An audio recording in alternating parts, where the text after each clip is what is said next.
"Where's the ring, Meghan?" That's the question that echoed through Montecito that night. Not from a headline, not from the press, but from Prince Harry's own mouth. A quiet fury, not shouted, not screamed, just delivered, like the thud of a gavel in a courtroom where someone's fate is sealed. Before we continue, please hit the like button, subscribe to the channel, and turn on the notification bell for updates. The Montecito estate sat silent under a blanket of California fog. No paparazzi, no Netflix crew, no publicist in sight. Just Harry, standing in the grand foyer of the $14 million mansion they once called home, and Meghan, still dressed in a champagne silk robe, holding a small leather bag in one hand and her phone in the other. And somewhere between them, the crumbling remnants of a modern royal fairy tale. How did it come to this? You think you know this story. The prince who fled the palace. The actress who broke protocol. The couple who took on the monarchy, Hollywood, and global media all at once. But behind the filters, the Archwell branding, and the red carpet smiles, something darker was festering. Something that exploded just days ago, in a final act so personal, so intimate. It shook even their closest insiders. Why did Meghan leave Montecito in the middle of the night? Why did Harry demand she return her wedding ring? Why now? And what shocking revelation finally pushed this fractured fairy tale off the edge? Stick with me, because the truth behind the Montecito meltdown is stranger, more emotional, and more destructive than anything the tabloids dared to print. Let's peel this back, one chapter at a time. But first, let's talk about why this matters right now. Because this isn't just about one celebrity couple. It's not just about fame, fortune, or even the crown. It's about the collapse of one of the most tightly controlled public images in the world. It's about the unraveling of a global brand. And it's about two people, one a royal born into duty, the other an outsider turned duchess, now locked in a private war with global consequences. What happens when a marriage built on rebellion starts to implode from the inside? What happens when the very thing you built together, your empire, your identity, your power, becomes the battlefield? This is no ordinary breakup. This is no celebrity squabble. This is an emotional detonation behind palace gates, inside multi-million-dollar real estate, under the noses of powerful agents, attorneys, and royal operatives. And it all started with one word. A word whispered, not shouted. Enough. Sources close to the couple say tensions had been building for months. Some call it a slow burn. Others, a ticking bomb. What's clear now is that something detonated in that Montecito house. And the aftermath is unfolding, in silence, in secrecy, and in scattered pieces across Hollywood, London, and beyond. So let me ask you, do you believe the official narrative? Do you think Meghan packed her bags just because of a career pivot? Do you think Harry wanted space just to focus on fatherhood? Or is there something deeper hiding behind those well-polished PR statements? Let's take a closer look at that night. The night Meghan walked out of Montecito. No cameras were allowed past the gate, of course. But insiders, and we'll get to them, paint a haunting picture. Meghan's SUV pulled out quietly around 2:17 a.m. No entourage, no staff, just her driver and what looked like two travel cases. She wore dark sunglasses. No makeup, but the real giveaway? Her left hand, bare. No engagement ring, no wedding band. Just a small, almost imperceptible indentation where the diamond once sat. The same diamond Harry sourced from Botswana. The one he called a symbol of our connection to Africa. Gone. And here's where things get even more bizarre. Within 24 hours, multiple royal insiders began leaking quiet confirmations.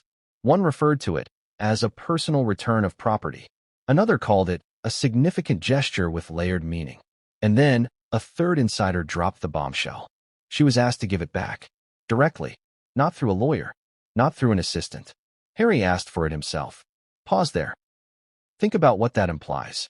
In the world of royalty, everything, even a breakup, is filtered through protocol, handlers, and months of legal prep. But this was personal, raw, visceral. What does it take for a man who turned his back on Buckingham Palace to turn on the woman he once called his safe harbor? Was it betrayal? A final straw? Or a diary? Because here's where the whispers start to converge. Multiple Hollywood and UK sources are pointing to a specific object. A small black journal, said to contain Meghan's private reflections. Her thoughts on fame, On the monarchy? On motherhood? And on Harry? Was it found by accident? Or was Harry looking for it? One thing is clear. After that diary surfaced, everything changed. The energy in the house. The tone of their conversations. The ring. So what exactly did Harry read? And why did it cut so deep that he demanded she return the most symbolic piece of their marriage? We'll get to that. But let's rewind. Because you can't understand the collapse without understanding the cracks. And those cracks were visible long before the ring came off. Let's go back to 2023. Archewell was struggling. Spotify dropped their deal. Netflix was reportedly reassessing future partnerships. Meghan's rumored podcast series, The TIG 2.0, kept stalling. And behind the scenes, Harry was retreating, less visible, more agitated. Multiple staffers confirmed his mood was darker. Meghan, meanwhile, was refocusing her narrative. Separate goals, separate teams, separate homes? Not yet, but the foundation was shifting. Now fast forward to early 2025. The Montecito estate had become unusually quiet. Public sightings dwindled. Paparazzi who staked out the area said Meghan's usual car hadn't been seen in days. Then, the leaks started. Rumors of screaming matches, of solo trips, of Harry spending long hours in the garden. Sometimes pacing, sometimes drinking, sometimes just staring. Something was wrong. But what finally snapped? Some point to a secret Hollywood deal Meghan reportedly signed without Harry's approval. Others cite a shocking message Harry received from King Charles just days before the breakup. And then there's the theory of the diary, an emotional time bomb buried in a drawer, discovered at the worst possible moment. We'll be unpacking all of these, piece by piece. Because this isn't just a breakup. It's a reckoning. Harry and Meghan's story was never simple. But now, it's more tangled, more painful, and more explosive than anyone expected. And this ring? It's more than jewelry. It's a symbol of trust, of betrayal, of what was promised and what was taken back. But before we dive into the night Meghan left, before we decode the ring's return, before we examine the fallout across Hollywood, Buckingham Palace, and Archewell's boardroom, let's ask the real question. Who made the first move? Because according to some insiders, Meghan was already packing before Harry ever asked for the ring. And according to others, Harry was already talking to divorce attorneys.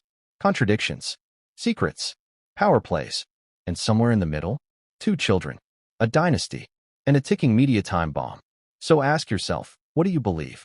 Because what you're about to hear will shatter what you thought you knew.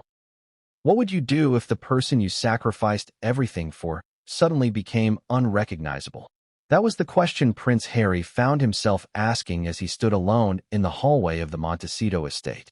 The air was thick with unspoken words.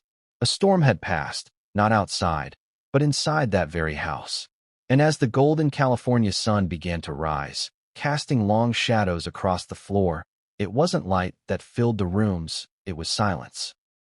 The kind of silence that only exists after something permanent has broken. But what exactly was said that night? What was the final straw that led a duke to tell his duchess, his wife, the mother of his children, to leave? And not just to leave, but to return the very symbol of their union? Let's rewind, not hours, but months. Because this wasn't just about one argument. It was a culmination.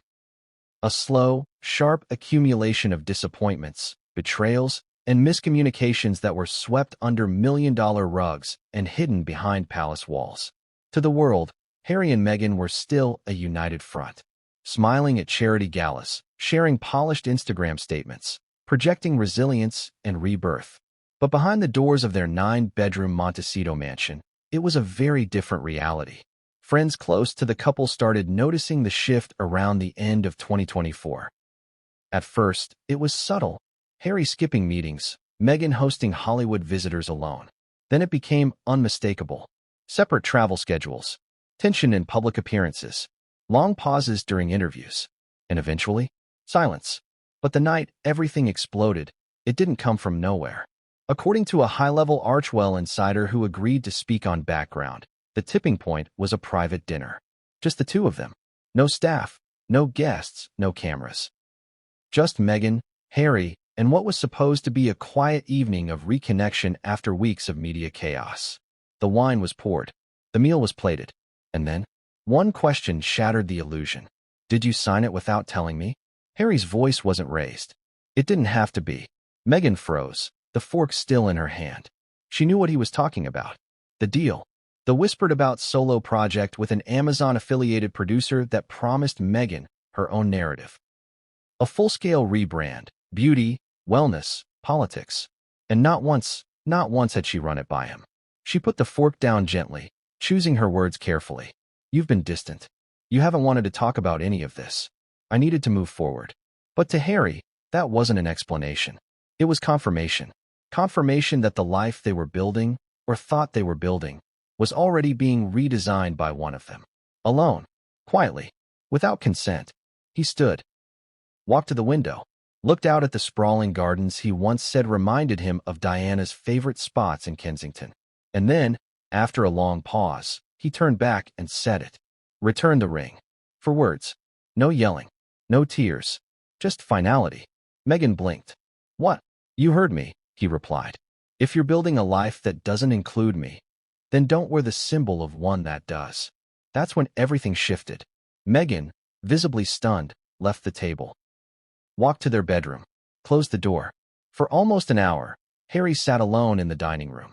No movement. No calls. Just the ticking of a grandfather clock echoing through the hall. And then, without a word, Meghan walked back in. Her left hand was bare. She placed something small on the table between them, wrapped in tissue. He didn't touch it. Didn't even look at her. She stood there, waiting for him to say something, anything. But he didn't. So she turned, walked out, and within minutes, began packing her things. Here's where the story takes a darker turn.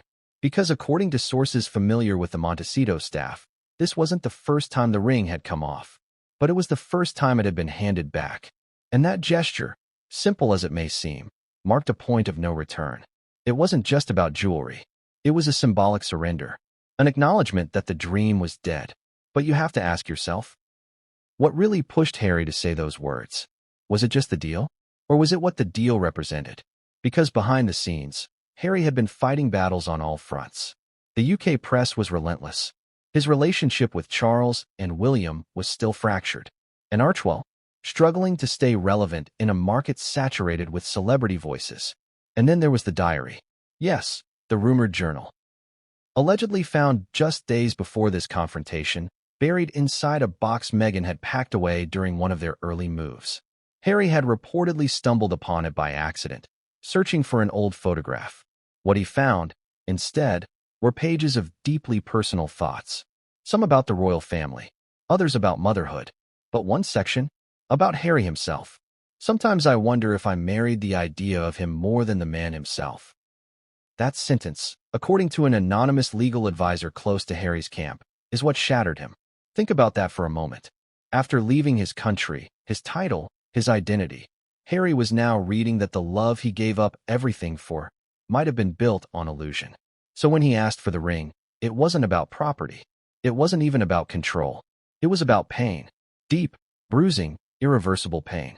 What followed was a series of rapid events. Meghan contacted her team. Arranged transport.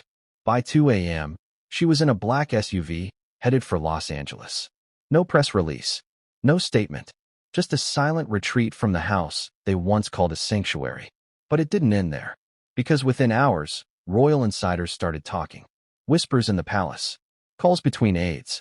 A quiet, urgent message was relayed to King Charles. There's been a separation. It's serious. The king, said to be still recovering from a private medical procedure, reportedly responded with just 3 words. I warned him. And so the dominoes began to fall. Paparazzi descended on Montecito. Meghan's Beverly Hills hideout became a fortress. Archewell board members scheduled emergency meetings. And Harry? He stayed silent. Refused calls. Shut down his calendar. According to one Montecito source, he spent the next 48 hours walking the estate grounds alone. No staff. No aides. Just him and the ring. Because here's the twist. She gave it back. But he didn't keep it. Instead, he placed it in a safe. Alone. Wrapped in the same tissue Meghan had used. Not as revenge. Not as spite. But as a placeholder for what once was and what would never be again. The public wouldn't learn about the split until days later. But behind the scenes, damage control was already underway. Lawyers, PR consultants, branding experts, crisis managers, all scrambling to answer one question. What do we say when the ring is gone? Have you ever returned something not because you had to, but because it no longer meant what it once did? That's the question Meghan Markle silently answered when she placed her wedding ring on the edge of the dining room table in Montecito. No ceremony, no final kiss, no handwritten note, just cold tissue paper around a priceless band, and the unspoken message, this chapter is over. But let's not confuse simplicity with lack of emotion. Because behind that small gesture was a tidal wave of meaning. And what Meghan did after she returned the ring, that's where the story twists, fast, and in ways no one could have predicted. We ended the last chapter with Meghan driving away from the Montecito mansion at 2:17 a.m. The sky was still dark. No security detail, no paparazzi in sight. Just a luxury SUV cruising quietly down a coastal road with California palm trees blurring past. Prince Harry had stayed behind, ring untouched, silence ringing louder than any argument could. But Meghan?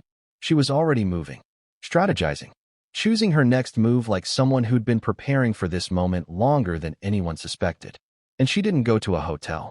She didn't even go to her mother's house. Instead, Meghan was dropped off at a gated Beverly Hills property, not listed under her name, not associated with any Archwell business, and shielded from public records. It belonged to a silent partner, someone who had been in Meghan's corner since before she ever set foot in the royal world. Not Serena, not Oprah, not even Tyler Perry this time. This was someone far less obvious, a behind-the-scenes power player in Hollywood branding circles. Someone who once advised A-list stars on image rehabilitation, post-divorce career comebacks, and celebrity brand resets after public implosions. Because let's be clear, Meghan wasn't just retreating. She was recalibrating. And the first order of business? Controlling the narrative around the ring. Because in Meghan's world, in Hollywood's world, perception isn't just powerful, it's survival. By mid-morning, 2 PR advisors from her circle had already contacted key entertainment outlets with a soft, vague message. Sources close to Meghan confirmed that she and Harry are taking time apart to reflect and protect their peace. No official decisions have been made. Harmless, measured, strategic. But here's the contradiction. While public statements tried to soften the moment, insiders were already sharing a very different version, one that involved tears, betrayal, and a ring being handed over after a private confrontation. So which was it? Was the return of the ring a peaceful symbol of mutual understanding? Or was it a forced surrender, demanded in a moment of emotional warfare? According to a Montecito staff member, one who had worked with the couple since their relocation from the UK, it wasn't just symbolic. She placed the ring like it was a final chess move. There was no trembling, no last-minute doubt. She was done. But it hurt him. You could see it in his face. Let's pause here, because you, the viewer, are probably asking what kind of ring this even was. Let's talk details. This wasn't an ordinary engagement ring. This was a custom piece designed by Harry himself. A trilogy ring with diamonds sourced directly from Botswana, where the couple had shared one of their earliest and most romantic getaways. The central diamond alone was estimated at over 3 carats, flanked by 2 smaller stones that once belonged to Princess Diana's personal collection. The band, initially made of yellow gold, Meghan's favorite, and later upgraded with diamond pave. More than a ring, it was a love letter. So when Meghan handed it back, it wasn't just jewelry she was returning. It was history, royal legacy, memory, and maybe, depending on your perspective, guilt. Now here's where it gets even murkier. Within 24 hours of the ring being returned, rumors began swirling about an appraisal. Yes, you heard that right. One outlet, buried in the entertainment gossip circuit, not a mainstream name, reported that a known appraiser in Beverly Hills had been contacted for a confidential valuation of a ring matching Meghan's. When pressed for comment, the appraiser refused to confirm details, citing client privacy. But the whispers had already begun. Was Meghan preparing to sell the ring? Pawn it? Hold it for leverage? Or, and here's the bombshell theory, was it never actually returned at all?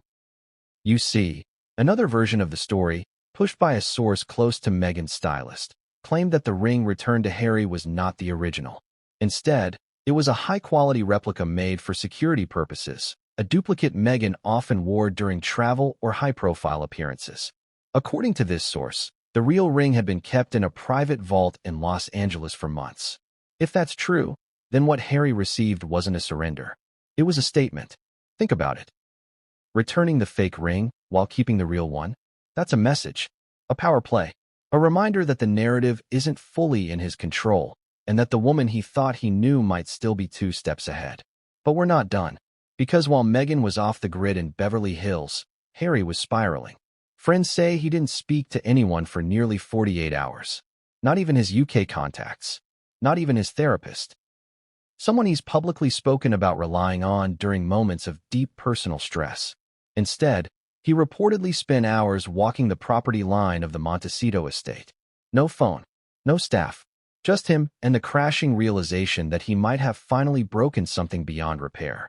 According to one insider, someone who had attended a private mental health summit with Harry in 2023, this kind of silence from him wasn't new. When Harry feels overwhelmed, he retreats. Not in anger, not in rage, but in heartbreak. He shuts down emotionally. That ring, that house, they were all part of the dream he built outside the palace. Now that dream is unraveling. And here's where another shocking detail drops. Because on the same day Harry was pacing Montecito, a well-known jeweler based in the UK received an unexpected package. Unconfirmed, anonymous, insured for over $250,000. No return address. Inside, a ring matching the exact specs of Meghan's original, along with a typed note that read, "Back where it began." Let that sink in. Was it from Harry? Meghan? A third party? No one knows. But it begs the question, is the ring being used as leverage in a deeper negotiation? A symbolic olive branch? Or something far colder? A final punctuation mark in a royal love story that's officially run out of pages? You decide. Because here's what we do know. Meghan didn't stop moving after Montecito. She began setting meetings. Quiet lunches with producers. Phone calls with potential biographers. Strategy sessions with former Vogue editors. There's talk of a memoir, a series, a rebirth. In the absence of the ring, it wasn't hidden. In fact, in her first paparazzi sighting post-split, stepping out of a Beverly Hills SUV in an ivory trench coat and oversized sunglasses, her left hand was front and center. Deliberately visible, completely bare. The message? I'm not hiding. I'm not mourning. I'm evolving. But here's the contradiction, again. Because while Meghan publicly projects control, Harry is reportedly still hoping for reconciliation. Not romantically, perhaps, but emotionally. As co-parents, as friends, as partners in a cause that once united them against an empire. One source says Harry has already written a personal letter to Meghan. One that isn't about blame, but about honesty. Whether that letter will be answered, no one knows. But as we close this chapter, remember this. The return of the ring wasn't the end of their story. It was the beginning of 2 new ones, running in opposite directions. And while the world watches Harry in silence and Meghan in motion, something else is brewing beneath the surface. What happens when the people paid to guard your secrets start revealing them? It wasn't a tabloid journalist. It wasn't a royal aide. It wasn't even a disgruntled family member leaking the most intimate details of Harry and Meghan's final Montecito days. It was someone even closer, more invisible, more embedded in the shadows of their day-to-day life than any of us realized. It was one of their private security team. And once he started talking, nothing could be stopped. Let's be clear, Meghan and Harry didn't hire ordinary bodyguards. Their Montecito estate was protected by a rotating elite crew, ex-military, former MI5 contractors, even individuals who had done time protecting foreign dignitaries. They weren't just trained to keep people out, they were trained to see everything. Schedules, phone habits, emotional energy, changes in routines, even who was sleeping where. They noticed everything. And apparently, one of them had kept notes. Now, why would a security professional risk everything to leak information? Simple. Loyalty died when the money dried up. According to sources tied to Archwell's financial advisory circle, late 2024 brought internal budgeting issues. Several of Harry and Meghan's most expensive Montecito contracts, including catering, floral design, and yes, security, were quietly paused or terminated. Some contracts weren't renewed. Others were simply ghosted. And that's where this story picks up speed. Because one former member of the security rotation, we'll call him M, decided that silence was no longer profitable. He didn't go to a British tabloid. He went to a private online journalist known for exposing celebrity secrets on encrypted platforms. And the files he shared? Stunning. Let's walk through what this whistleblower revealed. First, the fight timeline. According to M's shift logs and digital movement reports, the night Meghan left wasn't just emotional, it was orchestrated. M claims that Meghan requested a secondary SUV be parked 2 blocks from the estate as early as 10:15 p.m., nearly 4 hours before the infamous 2:17 a.m. departure. Why the decoy? To avoid drone footage. To avoid license plate tracking. To make it seem like she had left later or from a different direction. That same night, Meghan reportedly instructed house staff to finish all cleaning by midnight and asked that no security personnel be stationed near the east hallway after 1 a.m. This hallway, the one leading directly from her dressing room to the private driveway. Coincidence? Or a woman preparing for a clean escape? Now here's where things get even more damning. According to M's internal report, which included timestamped surveillance stills, Meghan and Harry had their final confrontation not in the dining room, as some rumors suggested, but in the green sitting room on the east wing of the estate. The argument began at 12:43 a.m. and lasted approximately 27 minutes. There's no audio, or at least, none that's been shared, but M claims Harry was visibly pacing, gripping a white envelope in his hand. Meghan remained seated most of the time. At one point, she stood, approached him. They stood inches apart. Then silence. Meghan walked out of frame. When she returned 5 minutes later, she placed something, a small object, on the center table and exited the room entirely. That object? The ring. But that's not the most explosive part. M also revealed a second envelope was left behind. This one allegedly addressed not to Harry, but to Meghan's own legal team. A pre-drafted agreement? A property claim? A clause trigger? No one knows, but the implication is staggering. Meghan had come prepared. This wasn't a spontaneous, heat-of-the-moment separation. This was a move weeks, maybe months, in the making. And Harry? He never saw it coming. According to M, after Meghan left the room, Harry didn't move for nearly 20 minutes. Just stood there. Then, without calling staff, without alerting security, he locked himself in the West study and didn't emerge until dawn. Now you might be wondering, why should we trust this whistleblower? Good question. Because as scandalous as these claims sound, M didn't stop at stories. He provided proof. Surveillance time logs. Still images of hallway movement. Screenshots of internal communication between team members. Even a redacted audio clip, short, muffled, of a female voice saying, "This has to be clean. No press. No one sees this." But it gets worse. Because M wasn't the only one watching. A second security team member, independently contacted by a UK publication, confirmed one eerie detail. Meghan's closet had been 80% empty for at least 2 weeks before the separation. Shoes gone. Jewelry vault cleared. Winter coats packed. Luggage in storage. Harry? Completely unaware. One guard said, he thought she was traveling light. Just working from LA more. He didn't realize she was already moved out. Let that sink in. The prince who gave up everything to protect his family from prying eyes never saw the dismantling of his marriage unfolding under his own roof. Now here's the twist no one saw coming. A third guard, one who remained loyal to Harry even after contracts were paused, began leaking information, not to tabloids, but to Buckingham Palace. You heard that right. Encrypted messages were allegedly sent directly to Charles's team. Updates, concerns, warnings. Everything from Meghan's extended absence to Harry's erratic behavior was logged and relayed. Was this coordinated? Or was the palace waiting for the marriage to implode? Because according to some royal insiders, the palace never stopped watching. They were just waiting for the right moment to move. And what moment could be more perfect than the return of a royal ring and a royal heir in emotional freefall? Back in Montecito, the estate grew quiet. Meghan was gone. The staff was reduced. Harry spent days either locked in his study or walking the rose garden path Diana once admired on a visit to California decades ago. No noise. No movement. Just one royal man, and the crumbling dream he once believed was unshakable. But here's where things go from personal to political. Because once these security leaks hit the encrypted networks, it didn't take long for Hollywood lawyers to step in.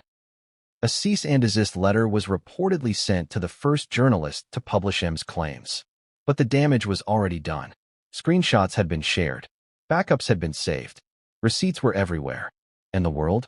They were starting to whisper the question Harry had avoided asking himself. Was I ever in control of this story? Because here's what's clear now.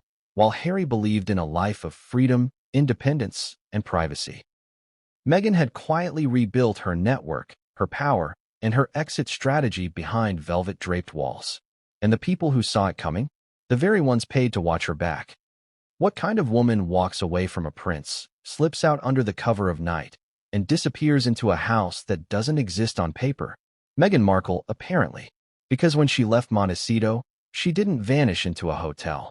She didn't fly to Canada. She didn't hide out in Malibu. No, she reemerged in a private compound so exclusive that even A-list celebrities get denied entry without pre-vetted clearance. Not on Google Maps. Not on satellite imaging. Not tied to her name or her foundation. And yet, there she was. Welcome to Beverly Hills. Or more accurately, the hills above Beverly Hills, a hidden zone known among Hollywood insiders as the Crescent. No signage. No paparazzi. Just winding roads, private surveillance, and properties owned by faceless trusts. It's the neighborhood where crisis PR firms share walls with silent producers. Where washed-up pop stars go to reinvent themselves. And where fallen queens go to quietly plot their return. And Meghan? She'd been eyeing it for months. Let's back up. Long before the Montecito fallout, before the ring was returned, before the royal silence turned deafening, Meghan had already begun making quiet visits to the Crescent. At first, just lunches. Then overnight stays. Eventually, a small suite set up just for her. A getaway. A workspace. A hiding place. And the property? Not hers. Not even owned by Archwell. But by a private equity mogul's wife. Someone who had long been fascinated by Meghan's rise. Who saw her not as scandalous, but as savvy. Someone who had hosted discreet gatherings for influential women looking to pivot their careers. And someone, sources claim, who once said in a private Zoom call, Meghan's not canceled. She's just playing chess while they play checkers. When Meghan arrived at the compound just after 3 a.m., there was no front gate camera, no security log, no staff. She had the code. The SUV dropped her off, headlights off. Within seconds, she was inside, and unreachable. But she didn't come alone. 2 hours after her arrival, a second car pulled up. Inside, not a lawyer, not a stylist, but her old crisis PR strategist, known only in insider circles as Jules. A woman who once helped a Grammy winner recover from a cheating scandal, a disgraced tech CEO rehabilitate his image, and a reality star become a global ambassador. If you think this was Meghan's retreat, you're wrong. It was her war room. Because here's what came next. Within 48 hours, Meghan held 3 back-to-back private meetings in that house. Attendees included a former Netflix executive who previously greenlit her first docuseries, a fashion branding expert who handled Rihanna's Finny transition, a ghostwriter who once turned a socialite's life into a New York Times bestseller, and yes, a lawyer who specializes in post-separation public image protection. Let that stew. While Harry was pacing Montecito, stunned and heartbroken, Meghan was already strategizing. Not out of cruelty, out of control. Because if there's one thing Meghan had learned from years in the spotlight, it's this. Don't let the story write you. Write the story first. And that's exactly what she began doing.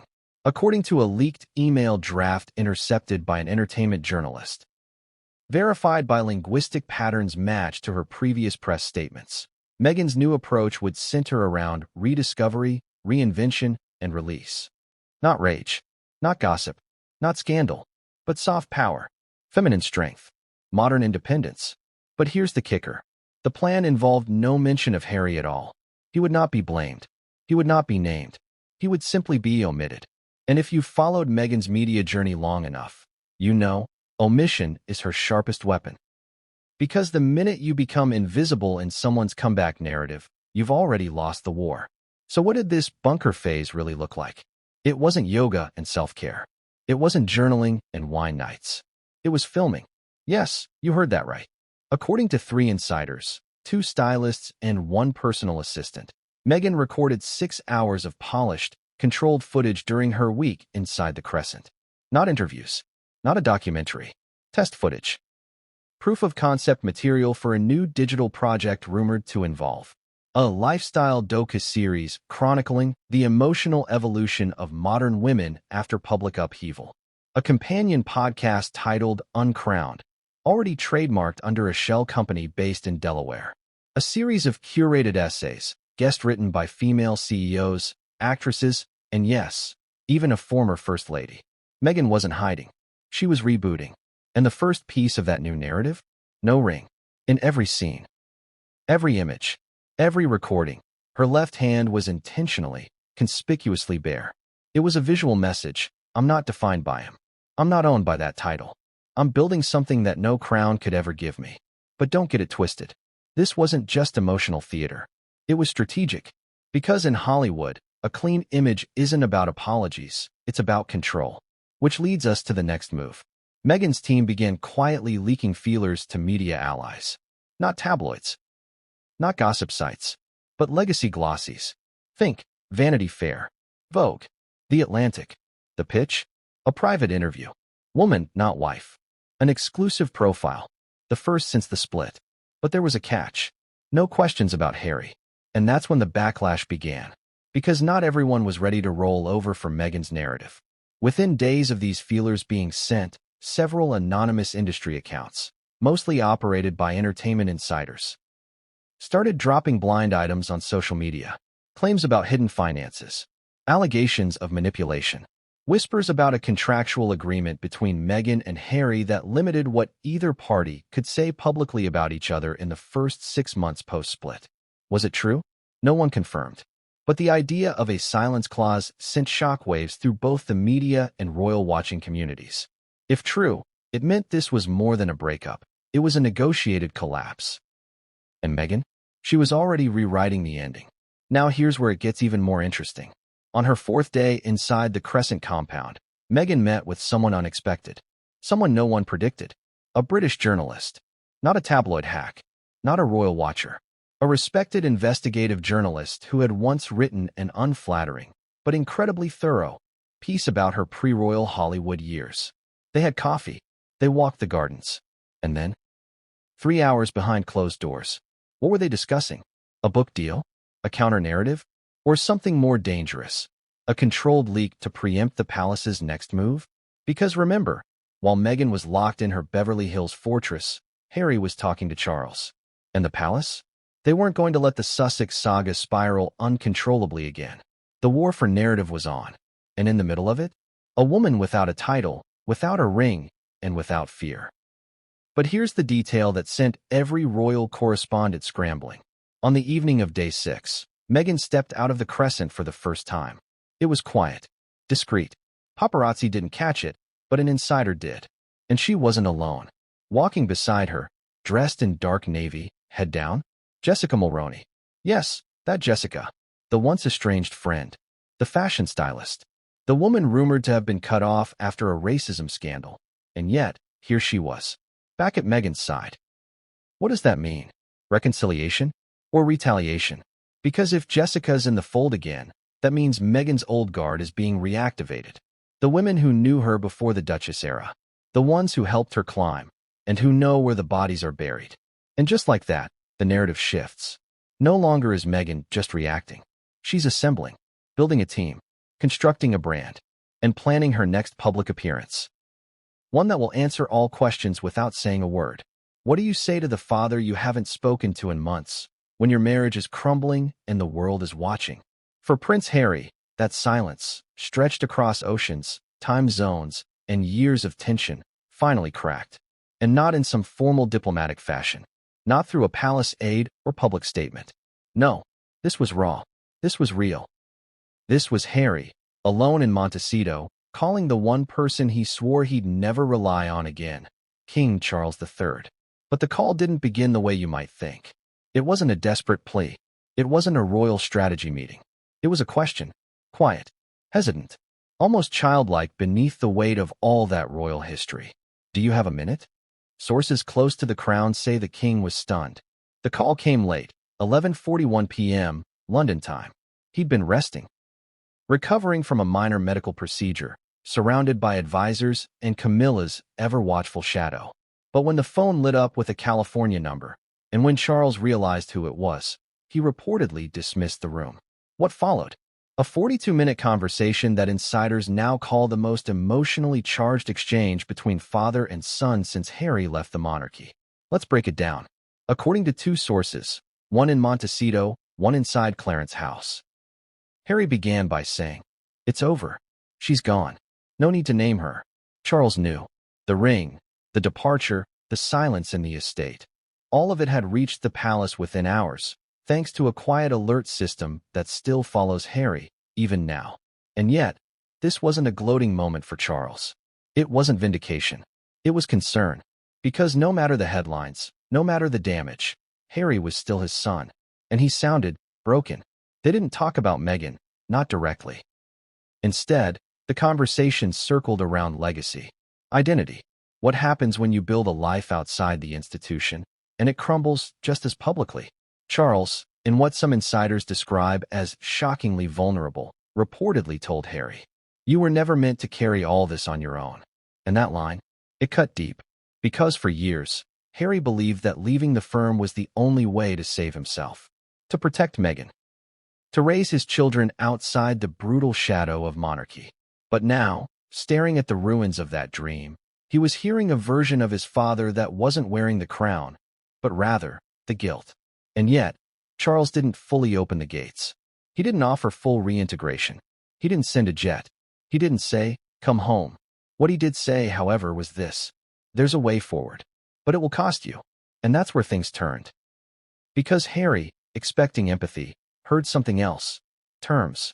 According to one royal insider, Charles laid out 3 conditions for any kind of royal reconciliation. Total silence for 6 months. No interviews. No Netflix. No memoir follow-ups. Not even subtle podcast jabs. A formal severing from Archewell. Not just financially, but publicly. The brand had become too messy, too reactive, too risky for the crown. A symbolic gesture of humility. Whether that meant a private meeting with William or a public charity appearance with Camilla was unclear, but it had to be real. Harry, reportedly stunned, didn't respond at first. He just breathed, then asked, "Are you helping me or handling me?" That silence on the other end, it said everything. Because while Charles may have opened the line of communication, he wasn't opening his arms. Not yet. Not after the Oprah interview. Not after the spare memoir. Not after years of watching the Sussex narrative threaten the very institution he swore to protect. But let's not mistake this for cruelty. This was power. Power navigating emotion. A king trying to be a father without losing the monarchy. And Harry? He was stuck between a life he couldn't go back to and a woman who had already gone. So what did he do? He asked for one thing. Not for money, not for a palace suite, but for a meeting. A private one. No press. No Camilla. Just him and William. Charles didn't promise it, but he didn't reject it either. Instead, he said, "The next move is yours. Choose carefully." And that was it. 42 minutes. No resolution. No plan. Just the sound of a son hanging up the phone, and a king staring out a palace window wondering what would break next. Now here's the twist. Hours after that call, an internal alert went out within the royal household. Prepare for a statement. Not from the palace. From Harry. But as of this writing, no statement has been released. Why?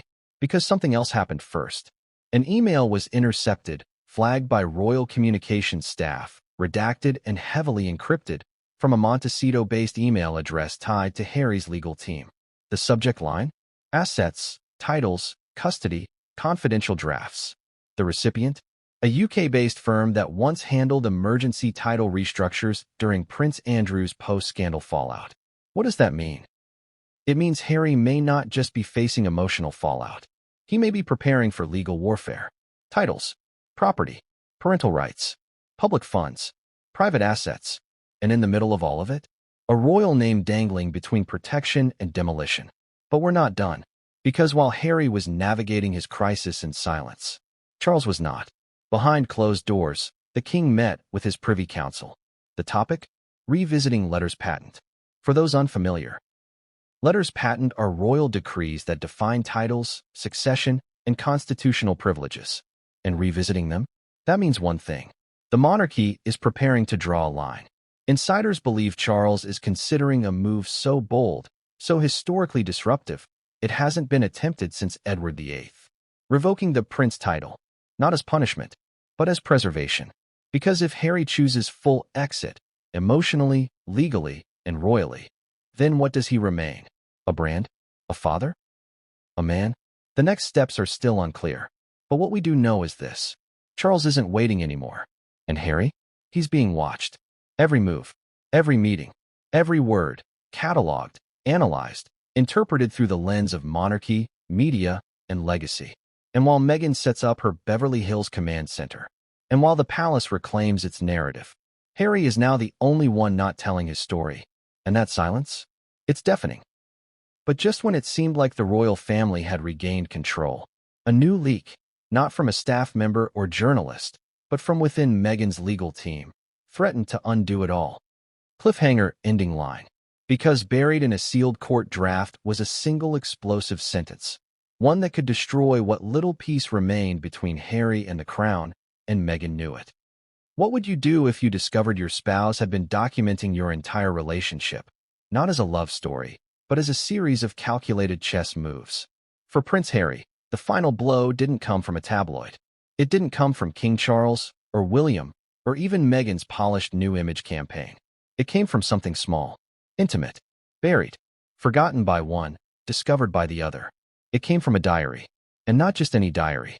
Meghan Markle's private, handwritten journal. Let's start with what we know.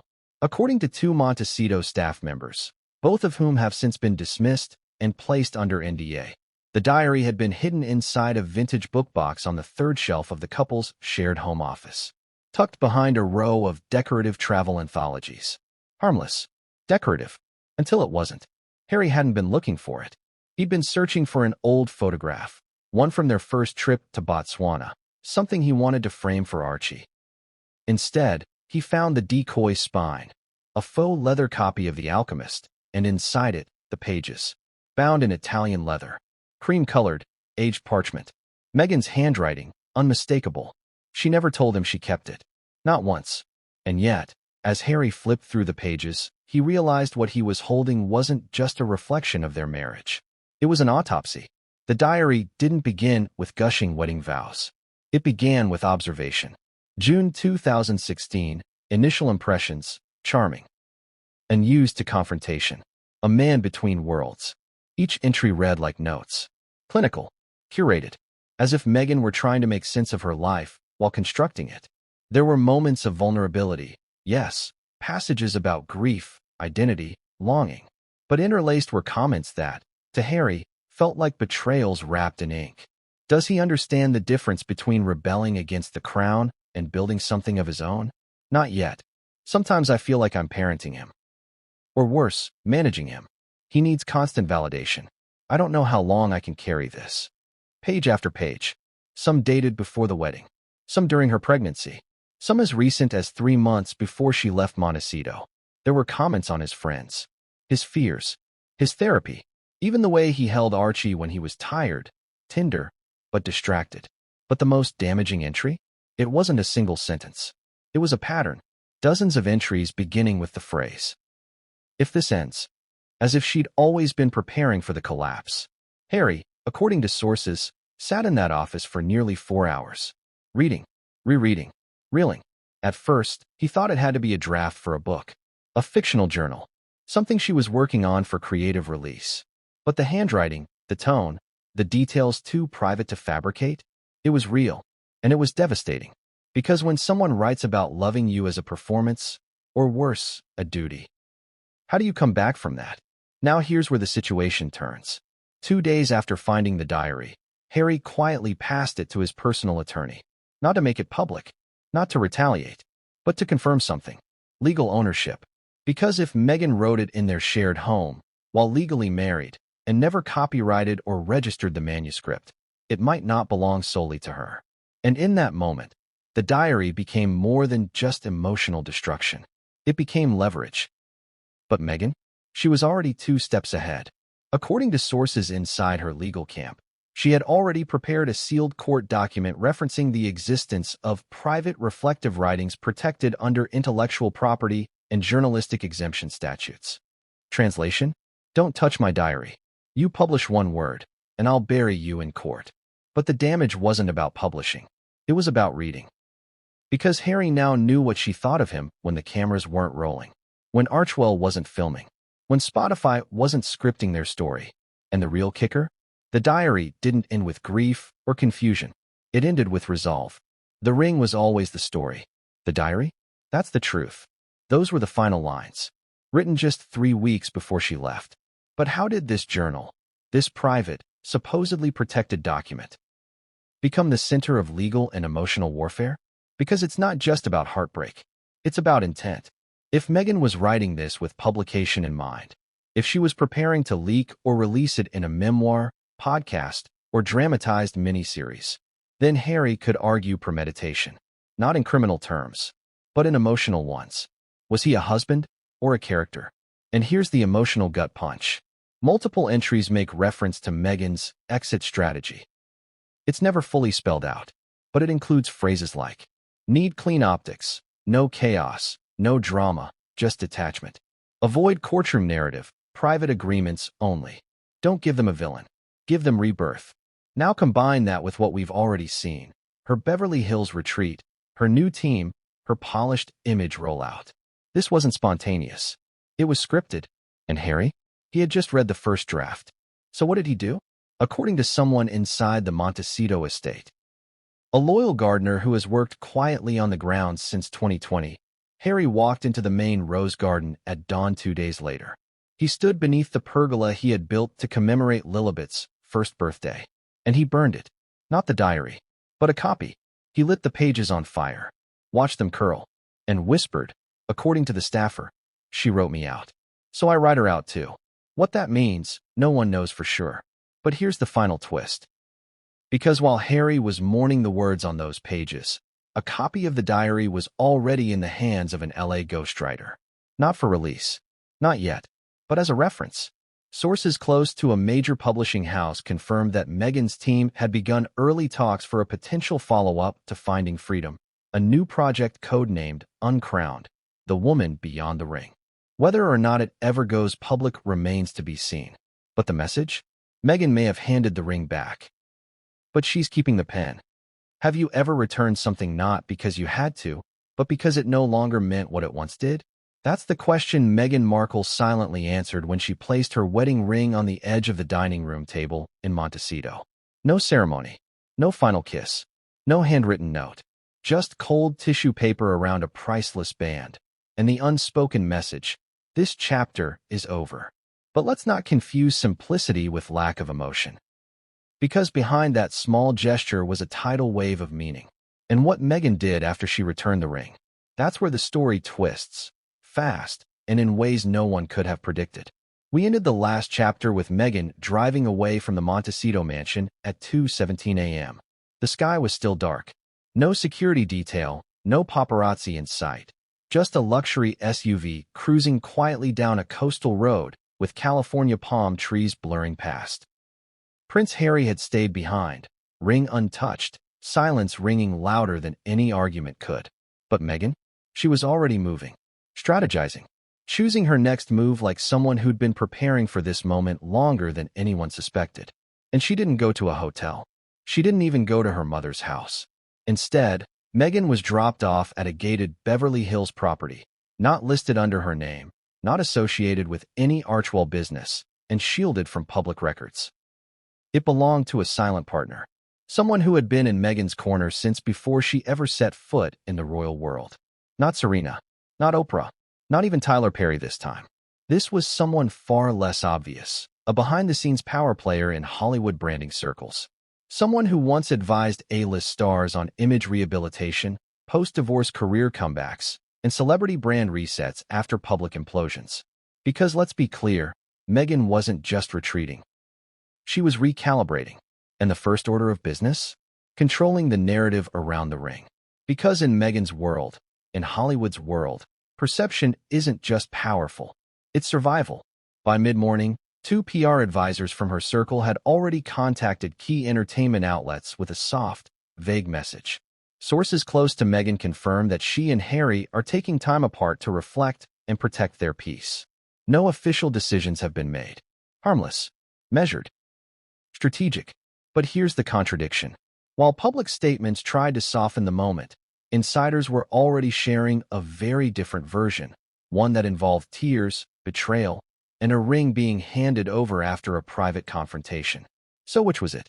Was the return of the ring a peaceful symbol of mutual understanding? Or was it a forced surrender, demanded in a moment of emotional warfare? According to a Montecito staff member, one who had worked with the couple since their relocation from the UK, it wasn't just symbolic. She placed the ring like it was a final chess move. There was no trembling, no last-minute doubt. She was done. But it hurt him. You could see it in his face. Let's pause here, because you, the viewer, are probably asking what kind of ring this even was. Let's talk details. This wasn't an ordinary engagement ring. This was a custom piece designed by Harry himself. A trilogy ring with diamonds sourced directly from Botswana, where the couple had shared one of their earliest and most romantic getaways. The central diamond alone was estimated at over 3 carats, flanked by 2 smaller stones that once belonged to Princess Diana's personal collection.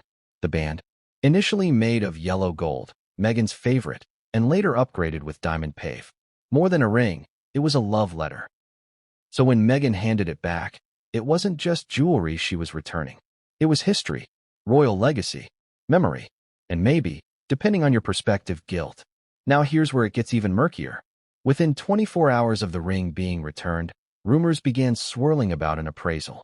Yes, you heard that right. One outlet, buried in the entertainment gossip circuit, not a mainstream name, reported that a known appraiser in Beverly Hills had been contacted for a confidential valuation of a ring matching Meghan's. When pressed for comment, the appraiser refused to confirm details, citing client privacy. But the whispers had already begun. Was Meghan preparing to sell the ring? Pawn it? Hold it for leverage? Or, and here's the bombshell theory, was it never actually returned at all? You see, another version of the story, pushed by a source close to Meghan's stylist, claimed that the ring returned to Harry was not the original. Instead, it was a high-quality replica made for security purposes, a duplicate Meghan often wore during travel or high-profile appearances. According to this source, the real ring had been kept in a private vault in Los Angeles for months. If that's true, then what Harry received wasn't a surrender. It was a statement. Think about it. Returning the fake ring while keeping the real one? That's a message, a power play, a reminder that the narrative isn't fully in his control, and that the woman he thought he knew might still be 2 steps ahead. But we're not done, because while Meghan was off the grid in Beverly Hills, Harry was spiraling. Friends say he didn't speak to anyone for nearly 48 hours. Not even his UK contacts. Not even his therapist. Someone he's publicly spoken about relying on during moments of deep personal stress. Instead, he reportedly spent hours walking the property line of the Montecito estate. No phone, no staff, just him and the crashing realization that he might have finally broken something beyond repair. According to one insider, someone who had attended a private mental health summit with Harry in 2023, this kind of silence from him wasn't new. When Harry feels overwhelmed, he retreats. Not in anger, not in rage, but in heartbreak. He shuts down emotionally. That ring, that house, they were all part of the dream he built outside the palace. Now that dream is unraveling. And here's where another shocking detail drops.